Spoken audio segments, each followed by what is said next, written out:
8 horas 25 minutos. Esse é o seu Bahia no Ar, que começa todo dia 6h30 da manhã. Eu falei o quê? 6h30 da manhã, não esqueça. Gente, membros da Associação Frutos da Terra Brasil, que é a AFTB, se reuniram aqui em Salvador. O evento discutiu as ações da associação na Bahia, principalmente o projeto de crédito popular sem juros para a compra da casa própria. Isso é bem importante, viu? Um dos objetivos dessa associação é amenizar o problema de déficit habitacional brasileiro num período de 20 anos. Pelo menos é a proposta. Além de representantes da associação, estiveram presentes no evento autoridades, políticos, empresários de diversas regiões do país. E o presidente da associação falou sobre a importância das ações da AFTB. Vamos ouvir?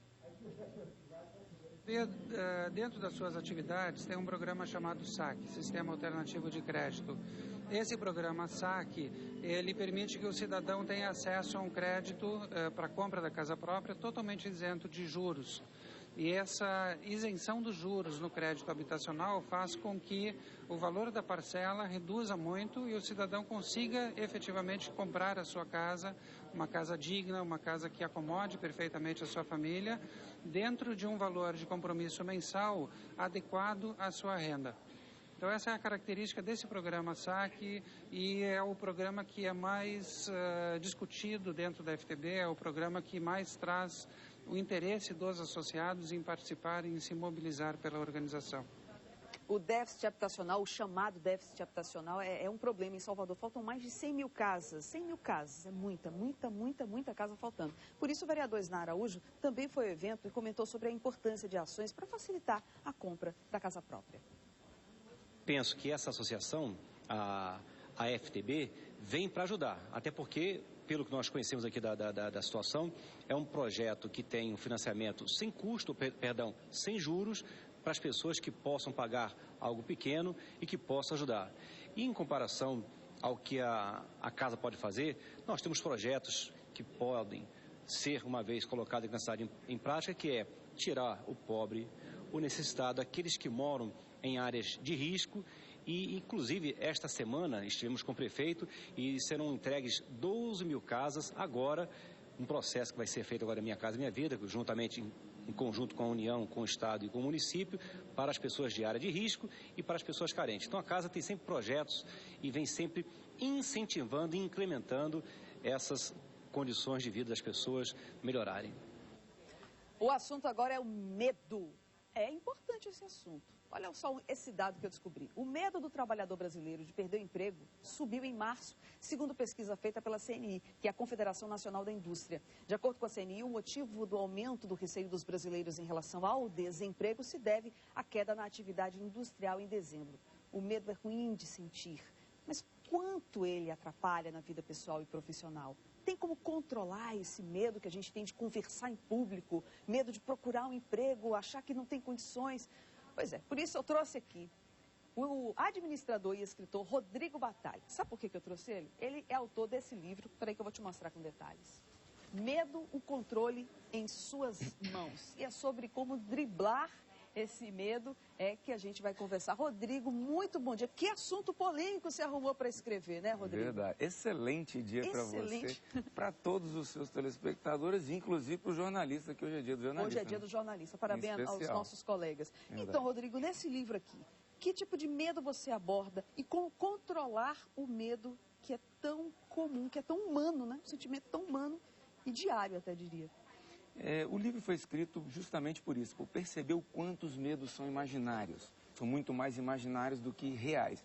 Então, a pessoa, através do dia a dia e das questões que acontecem no dia a dia, ela imagina que as coisas podem ser muito piores do que, na verdade, elas são. Esse medo de perder o emprego que você citou, essa é uma coisa muito real. Agora, existe também o lado positivo do medo, que faz com que as pessoas gerenciem seus riscos e busquem cada vez mais uma profissionalização, um trabalho de exercício para que você tenha, na verdade, seus riscos controlados, né? Agora, você fala assim, um assunto que é bem interessante, você fala no teu livro que é para tirar o foco do medo, né? Como é que a gente tira esse foco do medo? Como é que você anula o medo? Na verdade, o livro ele cita vários tipos de ferramentas, de recursos que você pode usar para se beneficiar e controlar o medo. O medo não é interessante que seja eliminado, isso é fato.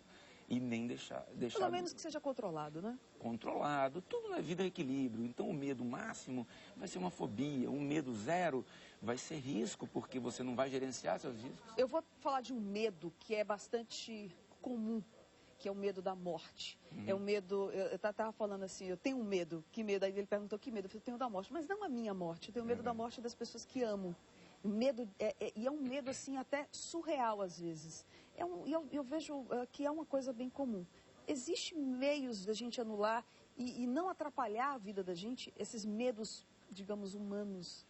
É verdade. Eu sou o ser humano como todos os outros, nasci também sem saber nada e fui aprendendo com a vida. Quando você citou sobre foco, o foco principalmente é importante para que você tenha ele canalizado para o lado positivo das coisas. Se você encarar a morte como uma coisa negativa, como uma coisa horrorosa, como uma coisa tenebrosa, realmente o seu medo vai aumentar. É muito comum que as pessoas pensem assim. Eu não tenho medo da morte nesse sentido. Agora, é verdade que se você parar para pensar, a morte é ruim, é sofrimento para quem fica.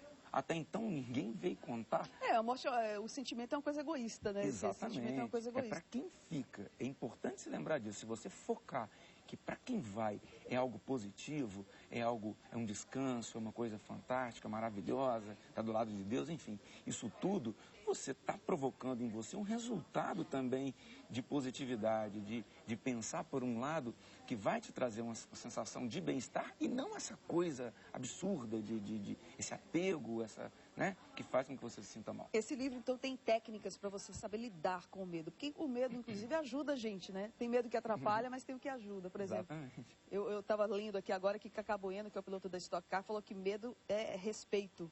Ou seja, o medo provoca que você tenha um limite nas suas loucuras. Quem não tem, às vezes, peca, né? Então, o medo, na realidade, é um sentimento, digamos, necessário, né? É verdade. E é interessante, inclusive, que esses atletas, como eu também pratiquei muitos esportes radicais na vida, esses atletas, eles têm uma visão do medo um pouco diferenciada da visão da pessoa. Que existe uma técnica por trás. No caso, exatamente, no caso dele é respeito, porque se ele não respeitar esse limite, ele pode correr seríssimos riscos. Esse livro é muito interessante. Todas as livrarias já tem, né, Rodrigo?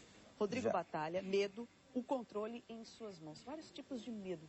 Vale a pena você ler, vale a pena você se informar um pouco mais, tá bom? O livro aqui, pronto, deixa eu mostrar aqui para você melhor, tá bom? Aí você vai na livraria e você... Medo, o controle em suas mãos. Rodrigo, eu agradeço muito, queria ter muito mais tempo para conversar com você, porque o assunto é extremamente importante. Baiano agradece a sua participação, fica aqui sentadinho, que eu já vou falar aqui de um outro assunto, aí a gente se despede melhor, tá bom? Tá bom, Obrigada, Adriana, Rodrigo. obrigado. Agora você vai assistir a segunda reportagem da série especial que Daniela Prata fez com o Corpo de Bombeiros. Está super interessante. Daniela vai mostrar tudo para você. Daniela. Bem, como os bombeiros foram criados para combater incêndios, a atividade inicial deles é essa. Então vamos saber como é que eles fazem para debelar as chamas. Onde tem fumaça, tem fogo, literalmente. Olha o fumaceiro que está aqui. Vamos saber do subtenente Gilvan. E então, subtenente, como é que vocês fazem para debelar chamas? Primeiramente, é preciso saber qual o tipo de material que eu tenho queimando. Porque, de acordo com o que eu tenho queimando, é que eu vou usar. Eu tenho que saber se eu tenho líquido queimando, se eu tenho incêndio de classe A, papel, borracha, madeira, papelão, se eu tenho incêndio de classe D, se eu tenho incêndio de classe C, que são os equipamentos energizados. Então eu tenho que identificar o tipo de incêndio e usar a unidade extintora lá na minha casa. Eu tenho que usar a unidade extintora que eu tenho na saída do meu apartamento. Então, geralmente, nos prédios eu tenho um extintor de classe A e um extintor de classe B, um extintor de água e um de pó. Então, eu vou pegar esse extintor, girar, romper o lacre, tirar a trava de segurança, direcionar os guinchos do meu extintor, testar antes para ver se ele vai funcionar, dar um primeiro jato, direcionar. Como eu tenho líquido inflamável, esse não é o extintor adequado. O extintor de água não é adequado. Por quê? Porque a água não se mistura com o líquido inflamável. Mas, para isso, eu tenho que ter a técnica, que é fazer um chuveiro com esse extintor. Tem que ter cuidado com a posição do vento. Então, vento sempre pelas costas, direcionei para o fogo. É muito quente, gente. Olha ele fazendo com o extintor de incêndio o procedimento correto. Ele está usando o extintor de pó.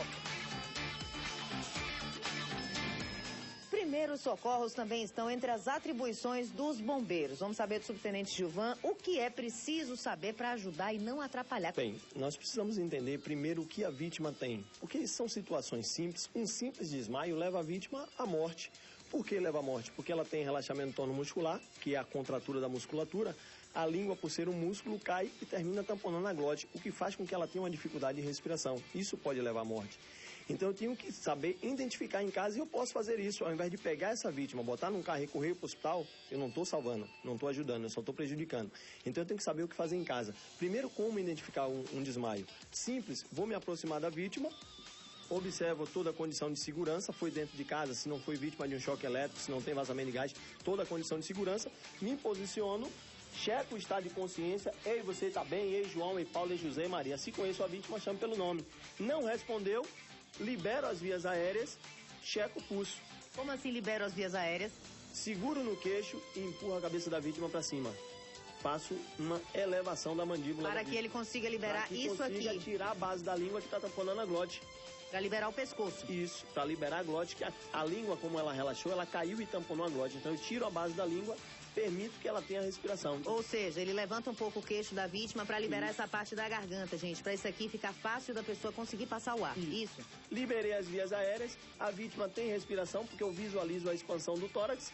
A barriga subindo e descendo. Se ela tem respiração, consequentemente ela tem batimentos cardíacos, mas está inconsciente. Se está inconsciente, meu próximo passo será apenas elevar as pernas dela.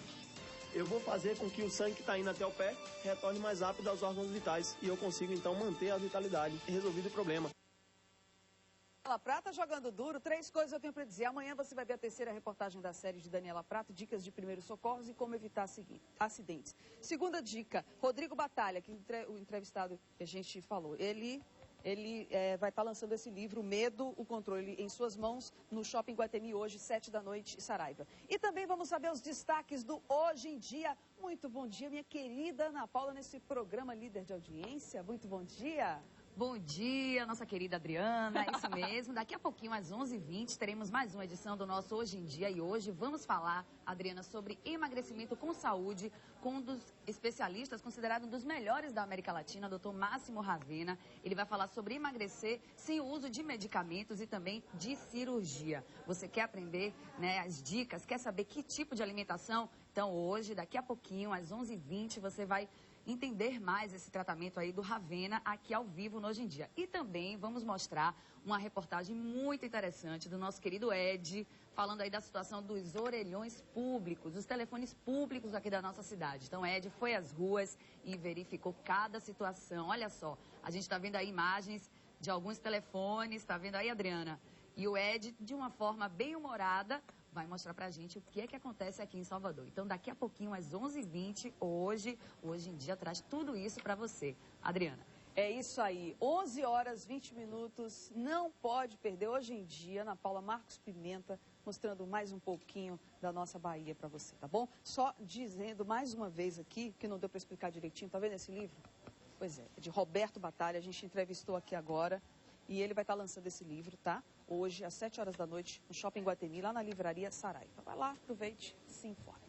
Gente, está preso na delegacia de Lauro de Freitas, Roberto Rios da Silva, de 32 anos, acusado de espancar a mulher, Manuela Silva, grávida de 3 meses. Os vizinhos chamaram a polícia e foi ao local, prendeu Roberto, levou Manuela para o hospital. Ela levou vários chutes, inclusive na barriga, acredita? O estado dela é bastante grave. Segundo os vizinhos, o casal brigava muito, Roberto não aceitava o fim do relacionamento e covardemente agrediu a esposa. Bahia no Ar termina aqui. Fique agora com Fala Brasil. Um beijo para você. Até amanhã, 6h30 da manhã.